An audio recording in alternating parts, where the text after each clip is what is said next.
Sa mga nanonood sa atin ngayon, bigyan na natin sila ng trigger warning. Ay, tama po. Kasi baka sensitive sila sa mga usaping mental health. Kasi ilalapag po namin sa inyo yung katotohanan kahit minsan masakit. At ma-offend kayo. Ayun. Kaya ang mantra namin ni Working Nanay, we are here to offend you.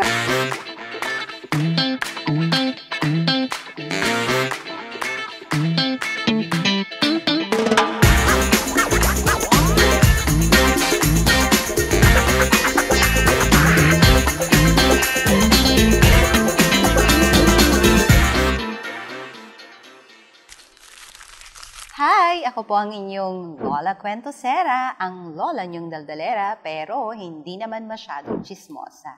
At syempre, hindi ako nag-iisa, kasama ko ang isa pang certified bungangera. Hey! Hello po! Ako naman si Working Nanay, ang kaagapay ng mga tatay at nanay. Pero kapag usapan tungkol sa utang, please lang, huwag niyo na kaming idadamay. Kami po ang tambalang The Good Samarites. Matututo kayo habang nai-stress. Ay, nai-stress? Hindi po. Hindi ba? Pantanggal po ng inyong stress. Hindi, working nanay. Parang ang gusto ko lang sabihin sa mga nanonood sa atin ngayon, bigyan na natin sila ng trigger warning. Ay, tama po. Kasi baka sensitive sila sa mga usaping mental health.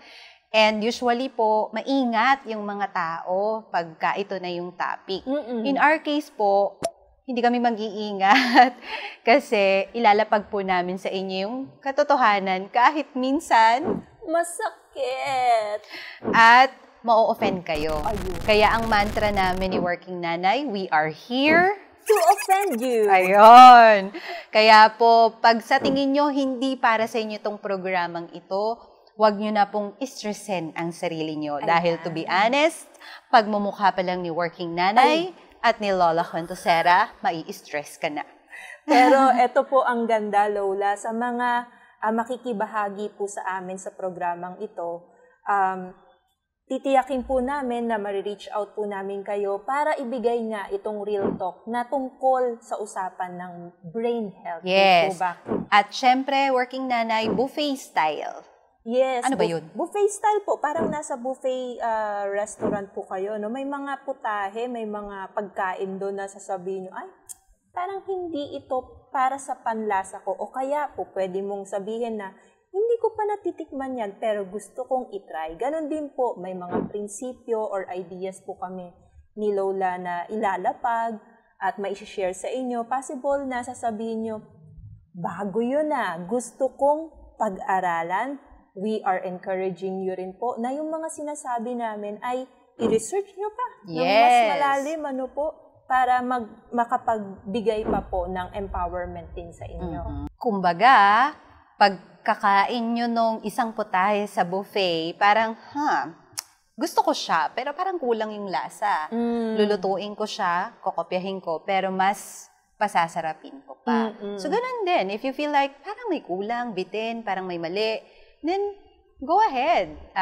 Research nyo po yung topic for yourself para mas marami pa pong madagdag na kaalaman sa inyo. Opo. At bukod po sa mental health, we're going to discuss po more on the brain health. Kaya pasikatin po natin ang hashtag Brain Health Pilipinas. Ayan. Muli, welcome po sa ating programang Usapang Utak Topak tungo sa buhay na pa. Ayan. Panoorin niyo po muna ang video na ito. Miyembro ka ba ng Laswa Club? Yung samahan ng mga taong akala mo disente at santo. Yun pala, may malupit na sikreto. Ano ang mga signs na miyembro ka ng kultong ito? Gamitin natin ang salitang laswa para malaman mo kung bakit buhay mo'y puno ng guilt at hiya. L para sa lulong sa panonood ng mga bastos na palabas, gadgets ay puno ng videos na kinunan ng patakas. A para sa ang isip ay puno ng makamundong pagnanasa, pati mga inosenteng tao ay binibiktima. S para sa sobrang malisyoso kung kumilos at magsalita. Palaging may halong kabastusan ng interaksyon sa kapwa. W para sa walang tigil ang malalaswang pagpapantasya. Kaya palaging lutang dahil sa mundo ng hentai nakatira. At A para sa abnormal mong araw-araw. Galit na si Maria sa palad mong sobrang gaslaw. Gusto mo na bang i-cancel ang membership mo sa samahang ito? Pagod ka ng mamuhay na puno ng guilt at shame sa tuwing ikaw ay natutukso.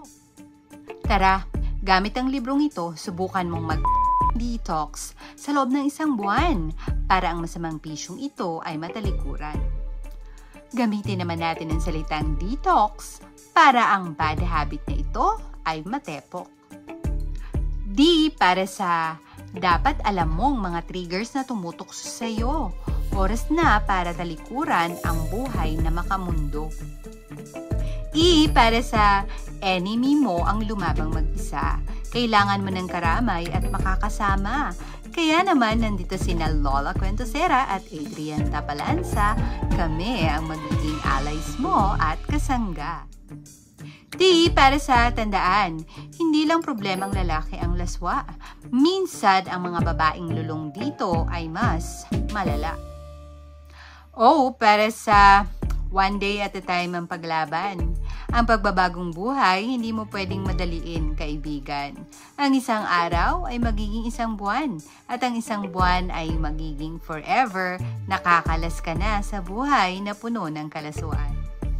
At X para sa excited ka na bang mabuhay ng masaya at totoo? Kapag panonood ng malalaswang videos ay natigilan mo. Kaya ano pang hinihintay nyo? Get a copy of Detox in 31 Days to kick your anxiety and depression away. Now na! Dali! Tandaan, hindi lang librong binili nyo. Kasama pa kaming authors bilang bagong kakampi nyo. Ayun! Now, working nanay, ang tanong ko sa'yo, miyembro ka ba ng Laswa Club? Ay, nako po. Grabe, Lola, no? From that video, nalaman natin na marami palang type ng addiction. May substance abuse, drugs, di po ba? Yung sa alcohol, addiction. Gaming. Ay, opo. Oo, ayan, naku, sa mga digital addiction. Tama po. Tapos ngayon, na-discuss nga po doon sa video, porn addiction, Lola. Paano po ito nakakagambala ng ating proseso ng ating utak? Ayun. Kasi usually, yung addiction, ina-assume natin na sakit siya.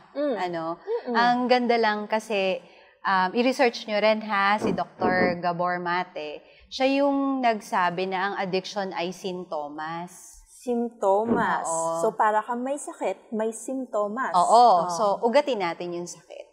And sabi niya, usually, ang pinag-uugatan ng addiction ay galing sa matinding trauma. O yung sugat ng kaluluwa mo, pwedeng nung bata ka pa or recently, na naka-experience ka ng isang habit or gawain na nagpapasaya sa'yo. So, ganun din yung sa mga... parang escape po. Oo, tumatakas. exactly. Yun ang dahilan kung bakit nakapagsulat kami ng kaibigan natin na si Adrian Tabalanza ng librong, kung papansinin nyo, abay walang title. Ang title po ay nasa loob. Kasi ang title po nito ay Porn Detox in 31 Days to Kick Your Depression and Anxiety Away. Kasi working nanay, kapag pala ang mga tao, let's say 5 tao, 5 lalaki, pinatikim mo ng alak, no? Kasi nagiinuman sila. Depende sa lalim ng pinagdaan ng trauma ng isang tao dun sa nagiinuman na yon, siya yung mahuhook sa alak. Okay, ibig niyo pong sabihin, doon sa 5, 3 po, wala naman naranasan trauma, tapos yung 2, na dumanas ng malalim na sugat sa kaluluwa nila, sila yung may tendency, mas mataas na tendency na malulong sa addiction. Yes. Kaya tama naman yung sinasabi nila. Hindi lahat na nakatikim ng drugs ay nagiging drug addict. Hindi lahat na nakatikim ng alak ay nagiging alcoholic. Yung iba, nakatikim lang and then wala naman silang masyadong nakuhang hype or saya. So, hindi nila paulit-ulit ginagawa. So, yun yung dapat malaman ng mga manonood natin when it comes to addiction, specifically porn addiction, kasi to be honest po, madalas ito yung nakakasira ng buhay mag-asawa, yung relasyon ng mag-asawa. Nasisira dahil sa porn. Ay, nako, saktong-sakto, Lola. Meron po kasi tayong letter sender. Wow! May letter sender, ganoon sa ating show. Kaya, welcome sa bago po nating segment na Dear Working Nanay.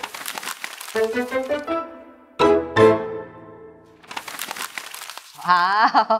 Kaya pag meron po kayong mga gustong itanong at ikwento, i-message na lang po si Working Nanay sa lahat ng kanyang social media platforms, TikTok, Instagram, Facebook po, and marami pang iba. Naku, tingnan po natin itong kwento na ibinahagi ng ating isang ka-working nanay. Dear Working Nanay, nakita ko po ang sex video ni husband. Wow. Nangyari yon 2 years ago, during the pandemic. Naayos naman namin ang relasyon namin, pero lagi pa rin nakatatak sa utak ko ang mga ginawa nila ng babae niya. Paano po ba ang gagawin ko? Feeling ko nababaliw na ako. Nung pandemic, may nakilala kaming online seller na nangangailangan ng rider. Yung asawa ko, ang isa sa mga nag-apply at natanggap. Naging magkaibigan po kami ni seller. Ang asawa niya ay nasa abroad, habang siya naman ay may negosyong maganda. Aaminin ko po, gipit na gipit kami nung pandemic at si seller ang nakatulong sa amin sa maraming bagay. Lumuwag ang aming kabuhayan simula nung naging delivery rider ang asawa ko. Huli na nang malaman ko na si seller na pala ang sumasakay sa asawa ko at hindi na ang parcel niya. Nag-away kami, kinumpronta ko siya. Naging magkaibigan pa naman kami tapos ganito ang mangyayari. Sabi niya, hindi na daw mangyayari ulit. Ayaw rin nitong mag-iskandalo dahil baka malaman ng asawa niyang nasa abroad. Well, ayaw ko rin naman mag-iskandalo dahil baka nga pag-initan naman ng asawa ko. Sabi ni husband, napilitan lang siyang maging mabait dahil ang daming naitulong ng seller na ito sa amin. Ang pagiging mabait niya ay nauwi na sa kama. Madalas, pag umaalis ang mister ko, naiisip ko magkikita na naman sila. Pero sabi ni mister, hindi na siya nagtatrabaho doon at bumalik na lang sa paghahabal-habal. Nagigipit po ulit kami pero kinakaya. Ilang buwan na ang lumipas pero hindi pa rin ako okay. Parang may mabigat na piso na nakapatong sa aking dibdib. Pagkasama ko ang asawa ko, parang may kulang. Andyan siya pero parang wala. Pag umaalis naman siya, parang may nakasakmal na takot sa pag-uwi niya. Sigurado, away na naman. Hindi ko man alam, pero parang nababaliw na ako. Pati ang anak kong teenager ay apektado na rin. Ayaw na nitong mag-aral. Help! Ano po ang dapat kong gawin? May Diyos naman ako at dasal ng dasal, pero wala pa rin. Wow, working nanay. So, anong pinayo mo sa kanya? Ayun po parang dito po sa ating letter sender, nawindang din ang aking utak. Kasi nung ina-analyze ko siya kanina, parang ang nangyari sa letter sender mo, siguro tawagin na lang natin siya sa pangalang Jody. Pero kasi hindi naman yun daw talaga yung pangalan niya, sabi ni Working Nanay. And we will also protect yung kanyang identity. Mhm. Ang nakita ko doon ay parang out of tune brain. Kaya yun yung topic na pag-uusapan natin ngayon, no? Ang utak na nawala sa tono, mapapalayo sa mahal nito. Kumakanta yung utak, nawawala sa tono? Oo, exactly. Nawawala yun? sa tono. Kasi attunement or alignment. No? Parang yung ibig sabihin niya, galing yon kay Dr. Gabor Mate ulit. No? Sinabi ni Dr. Gabor Mate sa isa niyang libro na merong grupo ng mga mommies na na-check nila kung sino yung mommy na mas attune dun sa movement or emotion ng kanyang baby. Yan po yung experiment na sinabi nyo na tiningnan. May mga nanay na karga-karga yung anak nila pero hindi po alam paano patahanin. Oo, kasi ibig sabihin, may nararamdaman yung mommy na pwedeng preoccupied, na medyo may stress sila financially, or nag-aaway sila mag-asawa, or addict sa porn yung asawa niya, or ng babae yung asawa niya. So, hawak niya yung baby, but nararamdaman nung baby sa paligid niya na hindi ako safe. No? And usually, nangyayari ito sa mga kababaihan na dumanas ng pang-aabuso or dumaranas ng matinding pagsubok. Another thing pa is yung kwento ko sa'yo tungkol dun sa the way you look at me. There is something in the way you look at me. Yun! Oh, sabi my na goodness. mawawala na yung mga audience natin. Oo nga. Ayawan na. Na out of tune na po. So, ano ibig sabihin nun? Bumawi tayo. What do you mean the way you look at me? Ibig sabihin po, Baby? yung baby, nakikita niya sa mata pa lang na safe itong nag-aalaga sa akin. Just through the way na nakatingin sa kanya yung tagapag-alaga niya. Oo. Can be nanay, tatay, lolo, lola. Kasi scientifically daw, yung mata ng baby, parang sinesearch yung pupils ng caregiver. Siguro kasi developing pa lang yung brain nila, hindi nila nakikita lahat. Tsaka hindi po marunong magsalita pa, so nakatingin lang siya. observing. Pero specifically, hindi sa ilong, hindi sa lips, Sa mata. sa mata. Kaya pala sabi nila, no, this is the entryway of your soul, no? The windows of your soul. Yung pala yun, nakuha yun. Now, yung kay Jody, parang ganun, no? Na out of tune yung brain nilang mag-asawa, pero mukhang love pa rin niya. Love? Mukhang love pa rin niya yung asawa niya because hindi naman sila umalis eh. Basically, usually, tinatry ayoko nga na. po nila. Tinatry daw po nila. Kasi sabi nga po ni Jody, parang nagkaayos naman sila, pero parang siya po ang medyo nagkaroon ng problema na sabi niya nga paano niya tatanggapin kahit na nag-sorry na. So, balikan po siguro natin, magandang balikan natin, paano nga ba na de-develop yung attunement sa brain? It takes time. It no? takes time. Parang sa mag-asawa rin, meron tinatawag na 7-year each. O kaya honeymoon stage. May ganoon po. No? Pwede rin sa mag-boss or sa co-worker niya or sa direct reports niya na parang, I'm still navigating my way around the way you think.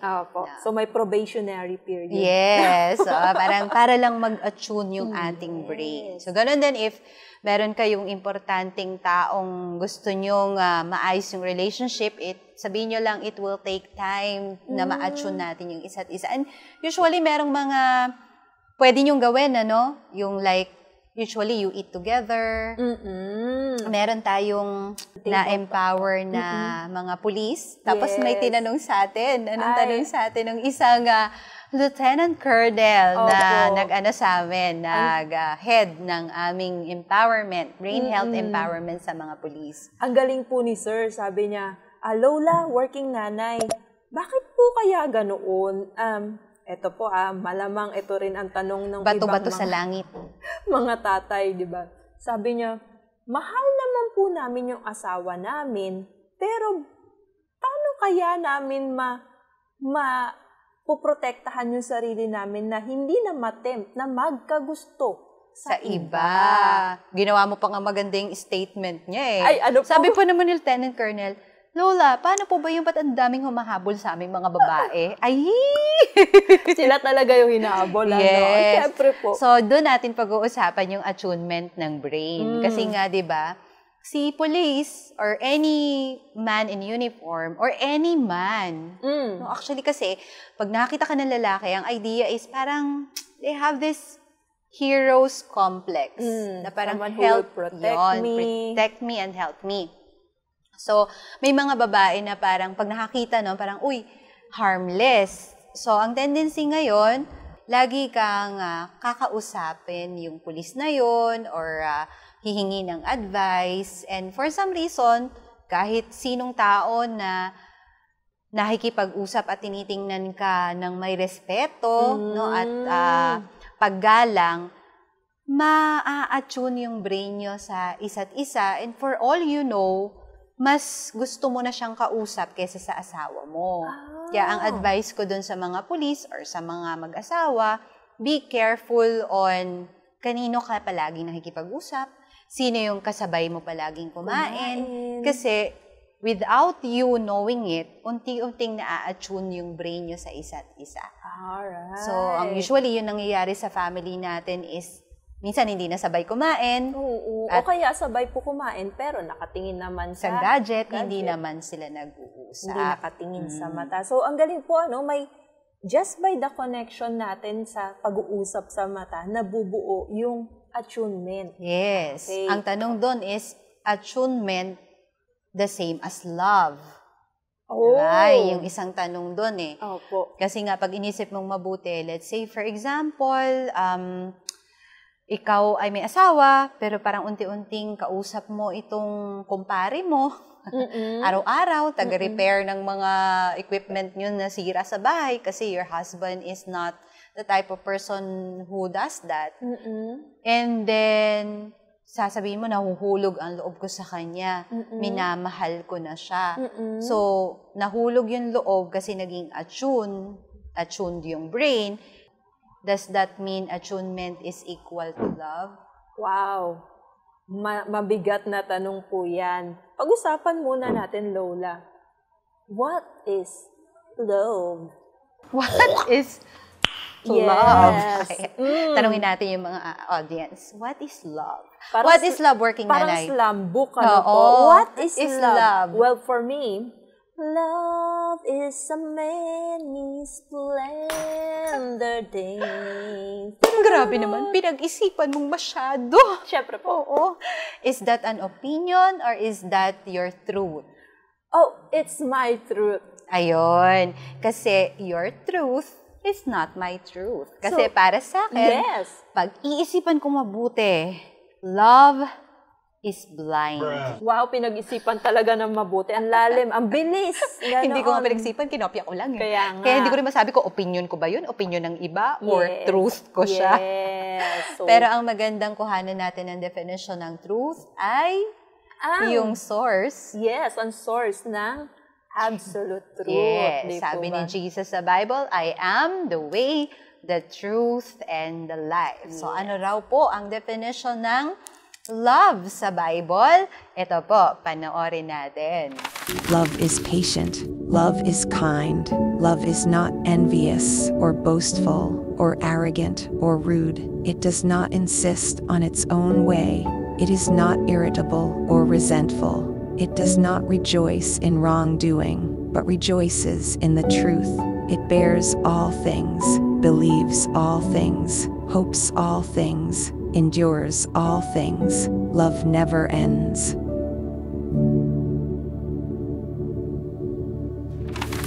Ayan, nakita po natin ang definition ng love. Malinaw na malinaw. Malinaw, opo. From the source nung absolute truth natin. So kung tinatanong mong is love equal kay attunement, pwede naman kasing pareho kayo ng definition of love. Ibig sabihin, attuned yung brain nyo when it comes to that. What if ang definition ng asawa mo ng love is providing you money.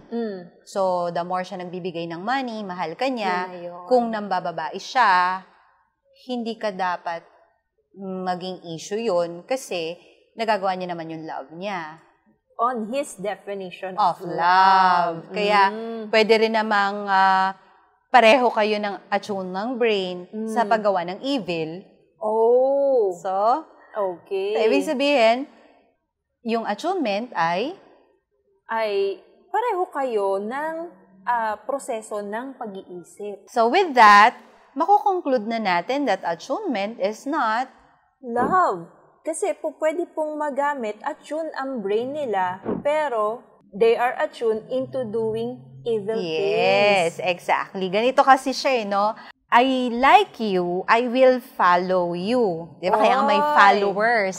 Kaya nga maraming clamor over like and follow. Diba? But does it mean na yung fina-follow mo ay love mo? Hindi. Minsan nga, fina-follow mo para ma-stalk mo at ma-bash mo. Oo, di ba? And yet, nilike mo at pinalo mo, di ba? Ang weird, no? People are clamoring over like. So, pwedeng i-like, i-follow, not necessarily love. Pwede rin namang love, pero hindi kita like. Wow! Pwedeng like, pero hindi kita love. Yes. Diba po, dapat, Pero, pwede ring love, pero hindi like. yeah, Okay. exactly. So, bibigyan ka ng example, personal kong experience ay mas malapit ako sa tatay ko kasi yung tatay ko ay nasa bahay lang. So, siya nagluluto, naglalaba. Tapos yung nanay ko, lagi nasa work. Pag dumarating yung nanay ko, lagi siyang malungkot, mainit ulo, maraming bitbit. So, na-stress din kami kasi we have to tiptoe around her moods, no? So, lumaki ako na malayo ako sa nanay ko, pero love ko. It's just that I don't like her around. Oh, okay. Oo. Okay. At saka the way ako tinitingnan ng tatay ko is parang, you have a potential, you will be like this someday. Pero kay nanay. Oo, hindi ko alam kung tinitingnan niya ako. Hindi, pagdating Or kung nakikita niya ako. Malamang po, nakikita ka po niya, sasabihin sa'yo, wala man na nagugas ng Exactly! ang mga Puro pintas Oo, ang nakita sa oo. loob ng bahay. Oo. At working nanay, guilty rin tayo dyan. True. Oo, natuto na lang nga kami na, okay? I think it will not be beneficial kasi Yes. parang hindi naman din sila nakikinig. Opo. So parang ang galing, no? Ganito. First mag-asawa. time mong nakita yung asawa mo, you love, you like. Honestly po I think it's like. Oo. Like muna. Parang wala Attraction, naman pong... it can be physical, it can be certain ugali Oo, or behavior. Kaya yung kasabihan na love at first sight, parang malabo po yun. Like You like at first sight, possible. Mm-mm. And then, paano mo naging husband? Nag-attune po ang brain namin, and then, nabubuo na po ang love. Yon. Okay. So, from like, napunta sa love. Yes. Pwede rin namang from love to like. Let's Ano say, po for yun? example, buntis ka, pinalagaan mo yung baby sa loob ng tiyan mo, love mo na yun eh. Okay. Na parang you Tama. cannot wait na sana babae, lalaki man ito, healthy, ganyan. Pero paglabas ng baby, nakakashock kasi parang ugali nito, iyakin naman. Ano ba yan? Ginawa na akong karinderya, laging nakadikit sa akin. Inuubos ang aking gatas, ganoon.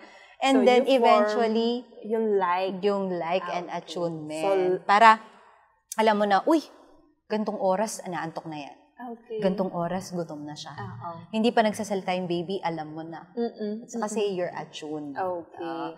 Pero ito yung parang kay Jody. Love like sa family. Tama po. So eventually, but then slowly something happened na fall out of like siya.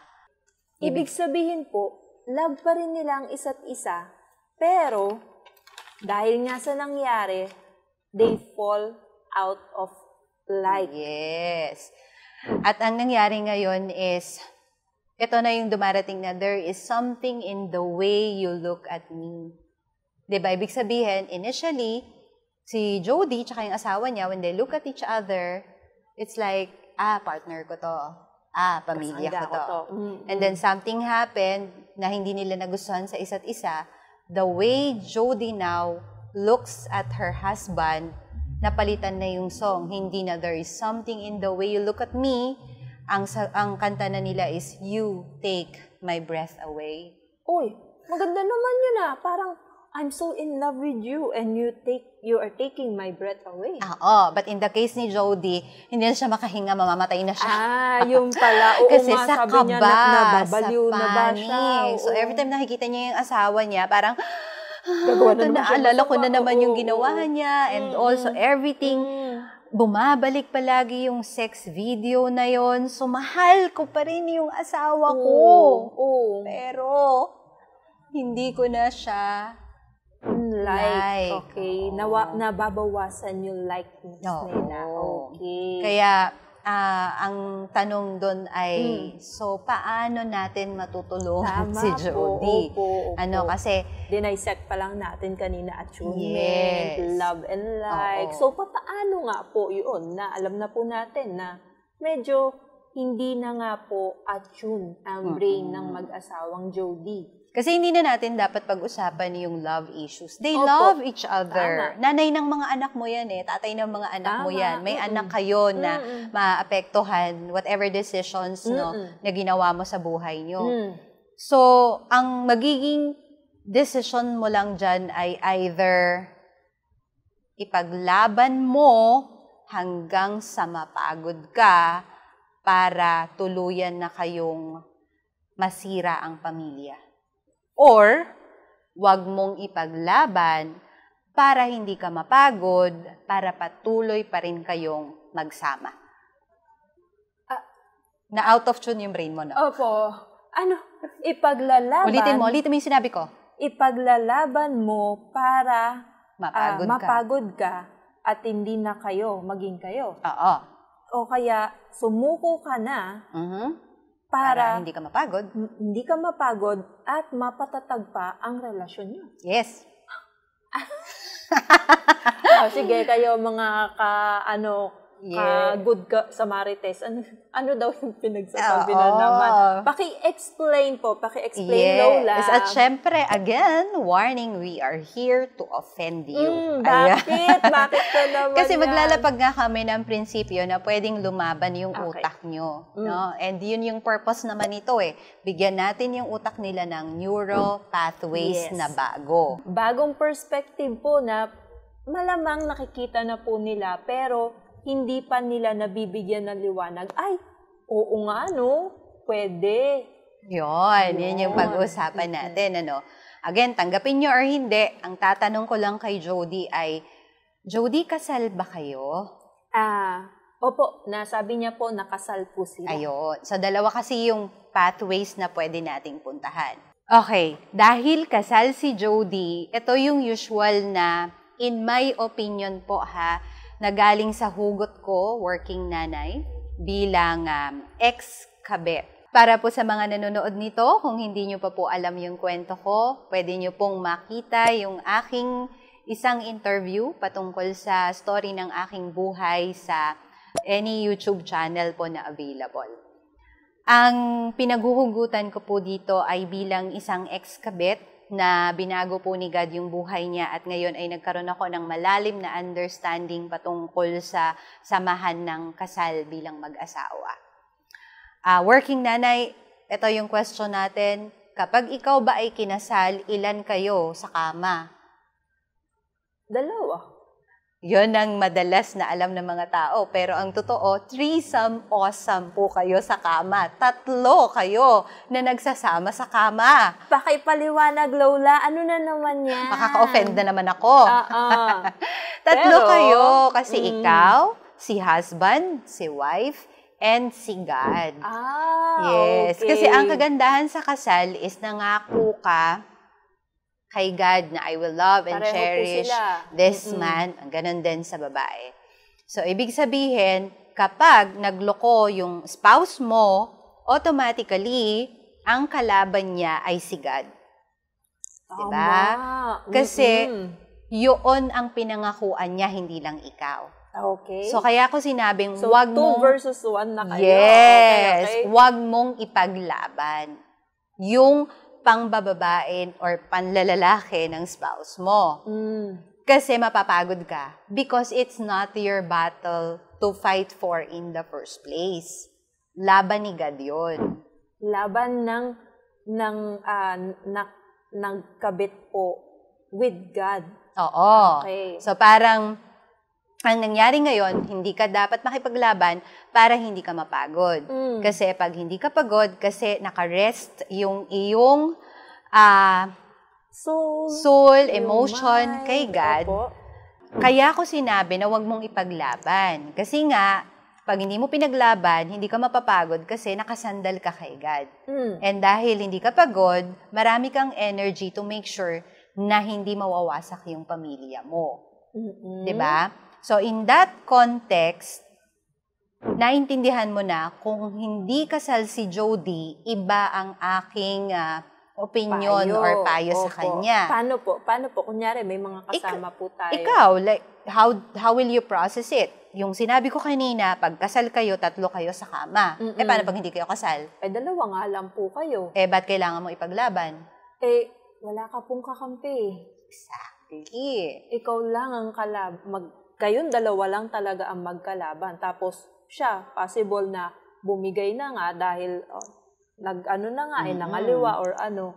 Tapos ikaw talaga ang lalaban mag-isa. Nakakapagod yun, Lola. Yes, exactly.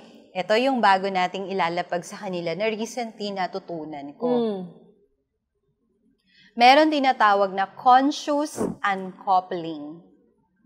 Conscious uncoupling. Paka-define po. Ayan. So, ano ibig sabihin ng conscious? Alam mo. Aware. Aware ka. Yung uncoupling, paglabas sa pagiging couple. exactly. Aware ka, nalalabas ka, maging couple. Exactly. Ang galing, no? So, ang tinatawag na conscious uncoupling is, pinaglalaban mo tong relasyon na to, pero wala kang kakampi. Kasi wala si God dun sa relasyon nyo. Kinik out mo si God eh. Ang sabi mo kay God, nung nakipagrelasyon ka sa lalaki or babaeng yan, ano sabi mo kay God? Ay, ako na to. Ako na lang, kaming 2 na lang. Okay. Walang basbas ni God, walang basbas ng pamilya. Minsan may mga gano'n, no? To you and me. Against the Yan. world. Marami tayong kanta, no? Yung mga yan yung mga ng mga hopeless romantic. Di ba? So, ang tendency ngayon, nagloloko na yung partner mo, pinaglalaban nyo yung relasyon nyo, and yet, for some reason, alam mong yung ipinaglalaban mo, matatalo ka. Di ba? And then, mag-ano ka ngayon? May mental breakdown ka, for sure. Marami kang mararamdamang pain, marami kang kabaliwang maiisip, pero doon na ngayon yung possibility na hihingi ka na ng tulong kay God.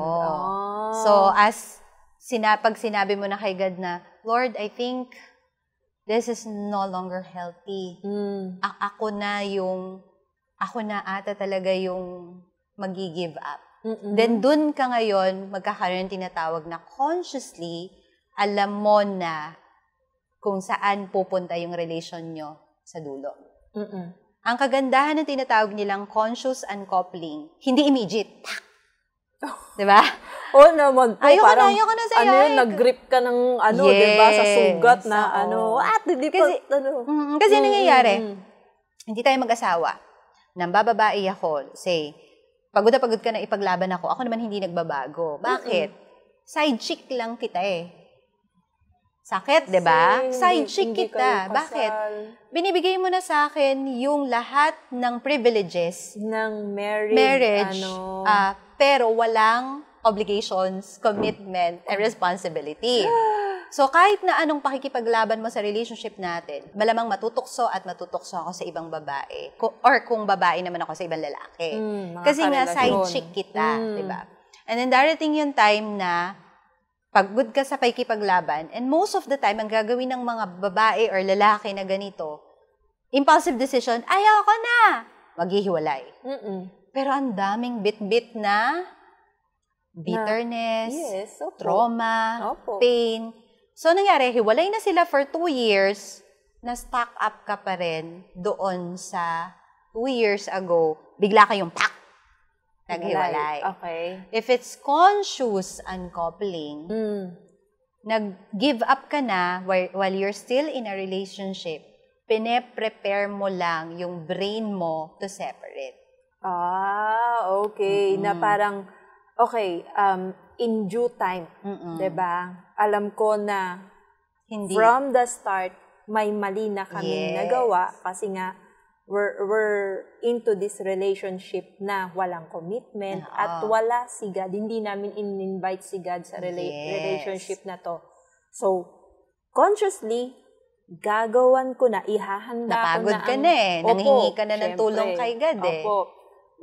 Ihahanda ko na yung sarili ko at yung karelasyon ko rin po. Yes, Di po ba exactly. siguro it's time for us to start anew. Yes. Okay. So, may mga ganito po yun na ang dami nilang iniisip kasi number 1, na-betray na sila. Number 2, pwedeng wala pa silang pera, na-tie up yung pera nila doon sa partner nila. Marami yung diba? ganyan. Or biglang ang baba na ng self-esteem mo kasi umikot yung buong buhay mo sa kanya. When we say conscious uncoupling, nalista mo na lahat ng mga pros and cons ng paghihiwalay. And then mag-checklist ka na this is ang kulang ko, hindi ako makaalis kasi nakikitira ako sa kanya. Which means wala akong bahay pag umalis ako. So you will start working towards, okay, I think I need to find a job, build my career. But you're still in that toxic relationship. But slowly, you are pulling yourself away and away kasi nangihirapan ka ring biglaang kayong maghiwalay. So, self-love din po yun. Yes. You're giving your brain, your mind, some peace. Yes, dito po and sa space, ginagawa no? mong, And most likely, yung partner mo, mararamdaman yon. Kasi it's either nag-quiet down ka, slowly, ay napapansin niya na lalong lumalayo. The first thing na pwedeng maisip ng lalaki, this is serious. Kasi di ba sabi doon, pag ang babae daldal ng daldal, huwag ka munang kikibo. ma-stress. Okay. Kasi ibig sabihin yan, pinaglalaban ka pa. Okay. But the moment ang babae, tumahimik, na wala nang pakialam sa'yo, dyan ka, mangamba. kabahan ka na. Okay. So, if I'm a guy and I really love this girl, na out of tune lang yung brain ko sa kanya, then all of a sudden, nararamdaman mo, it's actually conscious coupling, no? Hindi na siya nangingialam kung saan ka galing. Wala na siyang tanong sa'yo kung anong ginagawa mo. Samantalang dati, di ba? Nasita Clingy, na, di ba? diba ganon? Mararamdaman mo yung panlalamig. Ikaw na lalaki would say, okay, I think we're going to that direction. Good. We will get out of this relationship as friends eventually. Then you get to talk about, ito ba yung nangyayari? Yeah, ito na rin yung nangyayari. And maybe we can do it slowly when we're both ready. Ang galing nung conscious uncoupling, no? Or the other way is, oh my God, I realize I love her and I want her back. Okay. So I need to change my my attitude and my behavior para ma-attune ko ulit yung brain ko sa kanya and mabawi ko siya pabalik. And this time, may kasama ng commitment. Yo. Kasi ikaw na nagko-conscious uncoupling would say, I want more. I cannot give you privileges ng marriage couple pero walang kasamang responsibilities and commitment. Wow, I think that's, yan talaga yung personal na hugot nyo, Lola. Yes, no? Oo nga. personal na hugot. Because I've experienced that bilang ex-kabet because yun yung ginawa ko. Conscious uncoupling. And you have drafted a book about that. Yes! Ang tawag po doon ay, Ba't ang babae hahabol-habol? Ang lalaki kakahol-kahol? Kanta na naman. Confession of an ex-kabet. Oh. Now, balikan natin, working nanay. Ikaw ay kasal. Imagine yung nangyari kay Jody sa'yo. Pwede ba kayong mag-conscious uncoupling? Oh my God. If we do that, para ko pong ina-uncouple din si God. Di po ba? Exactly. Kaya sabi nyo nga po, mag-ano po ako, kalma lang, and let God do the war, di po ba? So if that will be the case, ano yung first step na dapat gagawin ni Jody? Dahil ang pakiramdam niya pag nandyan ang asawa niya, may kulang. Tapos, kapag wala yung asawa niya, Takot na takot nangangatog siya sa takot kasi baka tuluyang mawala yung asawa. Yes. Pag nandyan naman, wala siyang ginawa kundi awayin yung Tama asawa. po. Kung ikaw si Jody, ano yung maiipaya mo sa kanya, hindi nga kayo pwedeng mag-conscious uncoupling. I think the very first na step na gagawin ko po is to pray to God and ask for help para po mapatawad ko si husband. Exactly. Kaya pa ulit-ulit na bumabalik yung sex video na yon sa utak ni Jody dahil ang totoo, Hindi niya pa napapatawad. hindi pa niya napapatawad. Mm-mm. Nagdududa pa rin siya. Lola. Ganito nga po siya tingnan mo. Makasalanan ka ba? Makasalanan? Opo. Wala naman tao. Sabi sa Bible, no, lahat nagkaroon ng kasalanan. But then, kapag sinabi mo kay God na, Lord, please forgive me. Can you control and take over of my life? So, ang assumption natin, sasabihin ni God, okay, napatawad na kita. Tama. So, how do you feel na pinatawad ka sa kasalanan mo? Ay, naku po. I feel so blessed po with so much grace na hindi ko naman yun deserve dahil makasalanan exactly. Napatawad ka. Oo.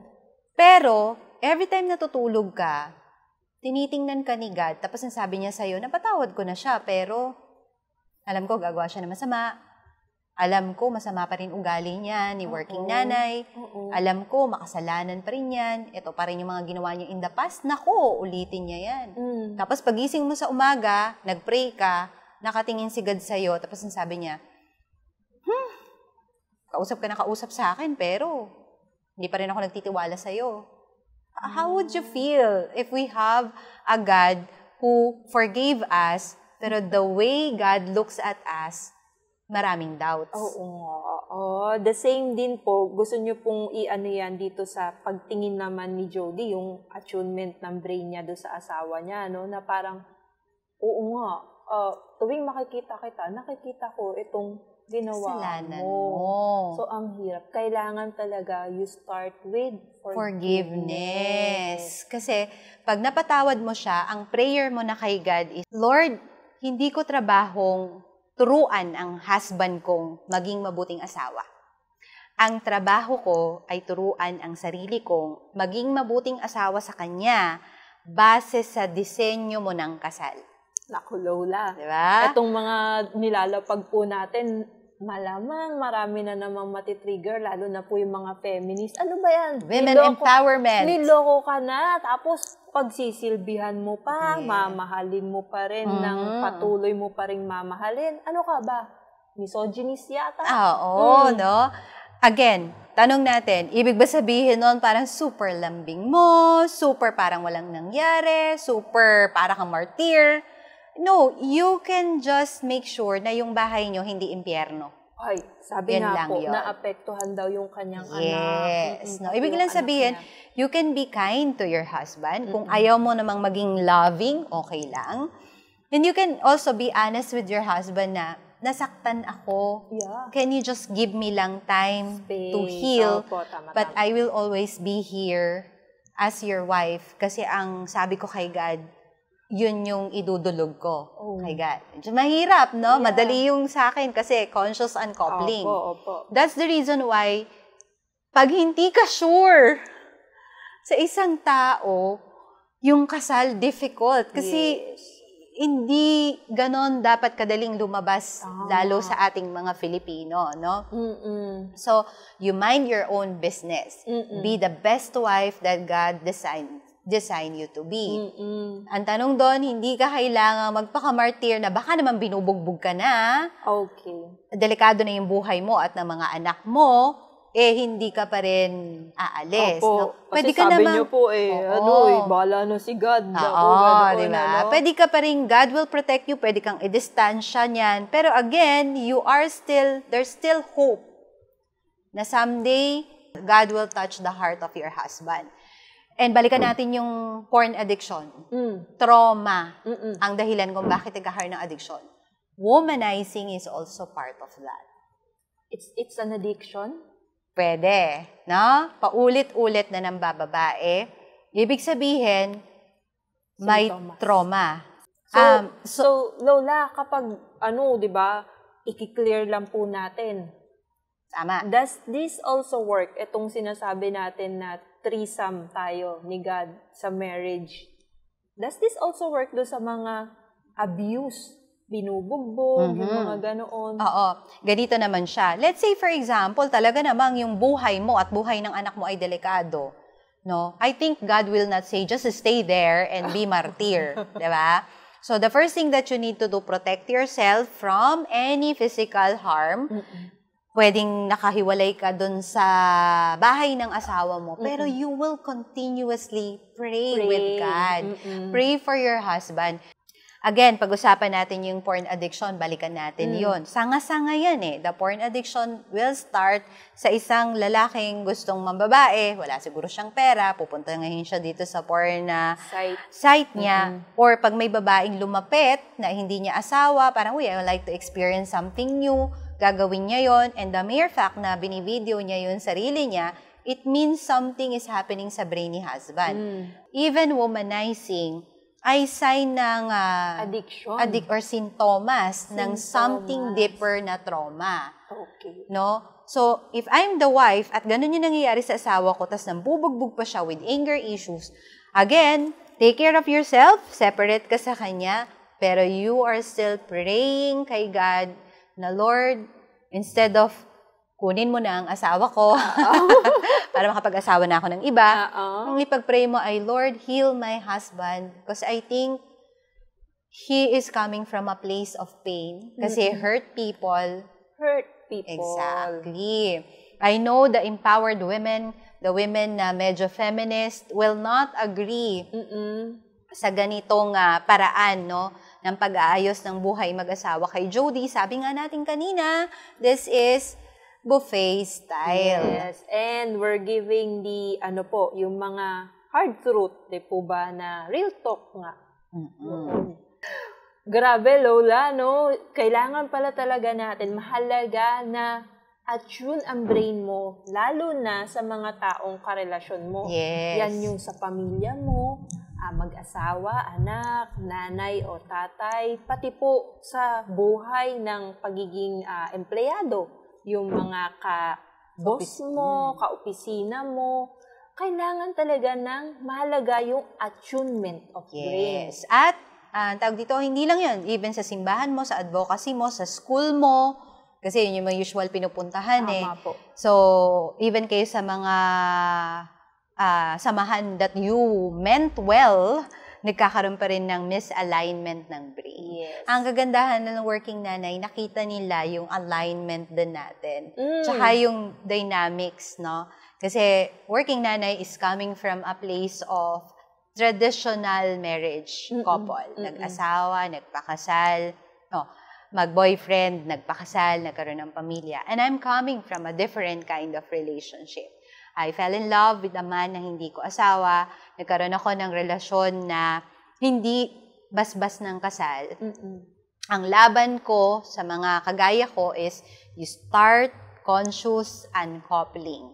Lalo na if the relationship is toxic. Hindi yan immediately sasabihin ng mga kaibigan mo palagi, hiwalay mo na, now na. Kasi if you do that, ang tendency is para kang tanggal ng malaking benda sa sugat na nagnanana at namamaga pa, and then mabibit-bit mo yung trauma ng hiwalayan na yan hanggang sa susunod na relationship mo. So, be aware of how you will end relationships na dapat mong i-end. Sa mga mag-asawa naman, Well, dahil kasama mo si God Ay, sa ang relasyon ganda. na yan, Hindi ka mag-isang lalaban. Ang kailangan mo nga lang po ay to ask doon sa pagpapatawad. Maturuan kang magpatawad so that you can still attune your brain doon sa pinagdaraanan yung na mag-asawa o ng pamilya mo. Yes, at dahil wala naman tayong divorce, parang hindi advisable yung conscious uncoupling unless you have this money and opportunity for annulment na parang ganon. Pero ang advice pa rin is consciously, you slowly separate from that relationship. And ang payo po natin sa mga single na gustong pumasok sa relationship, first, you must have the likeness. Like po muna. And then try Wag mo agad i-label that it's love. Opo. And then eventually, you will attune your brain, di po ba? And then love will be formed. And kapag may love and like na kayo, there is still possibility na ma-fall out of like ka. And yun yung kailangan mong pagtrabahuhan para ma-fall in love kayo ulit. With the attunement of brain. Yes. At syempre, huwag kang papayag that you're a side chick. Ako, hindi pumayag si Lola na ako ay side chick. Sa mga lalaki rin, huwag kayong papayag na boy chick lang kayo. Although, napaka-rare naman nun. Pero meron, nangyayari. Ayan, tama yon ha. Ibig sabihin, kung may pagpapahalaga ka sa sarili mo, alam mo na yung lalaki or babaeng makakarelasyon mo, ihaharap ka sa tadhana, sasabihin niya kay God na ito po yung gusto kong makasama sa kama at i-invite mo si God sa relationship. Yes. So, tatlo na po kayo doon. So, as we end, papakita namin sa inyo yung isa pang video ng fight, flight, or freeze na madalas mangyayari po kapag marami kayong inipon na trauma at galit sa puso, tapos hindi kayo nakapagpatawad. No? At hindi na-attune ang brain. Yes, nai-stress o nalilito ang ating fight, flight, or freeze reaction. Yes. Ayan, watch this. Mga trauma ng iyong kaluluwa? Ano ang ayaw mong maalala?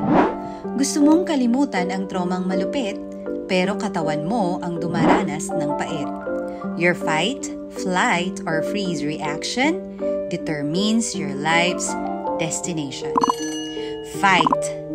Ang panic attack na tila walang dahilan ay signos pala na lumalaban ang katawan. Dagundong ng pusong kumakaba, feeling na malalagot ang hininga. GERD at acid reflux, sabi ng doktor. Sikmura'y inaatake ng utak na traidor. Takot sa kamatayang tila nakaamba, ang pagpapanik attack mo ay sign na buhay ka pa. Flight. Ayaw maramdaman ng sakit, kaya utak ay tumatakas na pilit. Kung ang nagpapanik attack ay takot sa kamatayan, ang mga depressed ay naghahangad na paglamayan. Minanhid ng utak ang katawan, kaya sarili ang gustong saktan. Malalim ka kasing magmahal ng iba, hanggang sarili mo ay napabayaan na. Huwag ka munang makipag-date kay San Pedro. Mahalin mo muna ang sarili mo. Freeze. Pagod nang tumakas o lumaban sa trauma ng kahapon, kaya utak ay napuno ng puot buong maghapon. Kung ang nagpapanik attack ay takot sa kamatayan at ang may depression ay sabik ng paglamayan, mapanakit naman ang mga taong nakatira sa malupit na nakaraan. Hurt people, hurt people. Pagpapatawad ang solusyon para umiwas sa trouble. Alam nyo, wala namang taong hindi nakaranas ng trauma. Ang importante, mag-fight, flight, or freeze ka man, wag na wag mong isasanla ang iyong kaluluwa. Tandaan, may treasures na itinago si God sa likod ng iyong trauma. Magmukha ka mang baliw sa mata ng iba, dakila ka sa paningin ni God. Yan ang mahalaga.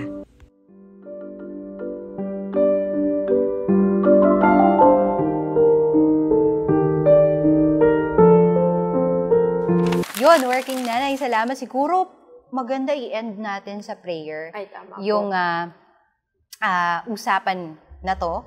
Chismisa na rin. We will ask for grace para ma-attune ang brain ng ating mga tagakapakinig. At ipag-pray rin po natin si Jody. Kasi hindi po madali yung pinagdaraanan niya. Alright? So, I would like to invite everybody to just say a little prayer po and close your eyes po.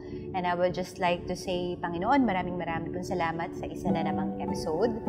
At patuloy niyo pong basbasan at bigyan ng kaliwanagan yung mga nakikinig sa atin ngayon. Pati na po si Jody, kasi matindi po yung pinagdaraanan niya. Pero Lord, sana naintindihan nila that the brain attunement is very important para makapag-build po ng trust and love. At sana rin po maintindihan nila na yung relationship po ay hindi lang love, hindi lang like, kasama po ikaw doon, Lord, sa gitna ng relationship na yon. If, Panginoon, ang relationship po ay walang basbas nyo, kayo na rin po dapat, Lord, yung magbigay ng lakas po sa magkarelasyon para magkaroon po sila ng tinatawag na conscious and complete. Whatever po ang bitbit ng mga taong nakikinig ngayon, Lord, ikaw po ang gumabay, magbantay at mag-alaga po sa kanila. Yung grasya nyo lang po ang dahilan kung bakit kami patuloy na naglalakbay sa buhay na to. Ito po ang aming prayer sa matamis mong pangalan, aming Amang Jesus. Amen. Amen. Amen. Yay! Thank you po. And once again, kami ang tambalang The Good Samaritans. Sana natanggal namin ang inyong stress or lalong na-stress. Lalong na-stress. Muli, samahan niyo po kami sa susunod na programa ng Usapang Utak Topak. Tungo sa buhay na pak na pak. At lagi niyo pong pasikatin ang hashtag Brain Health Pilipinas. Bye-bye!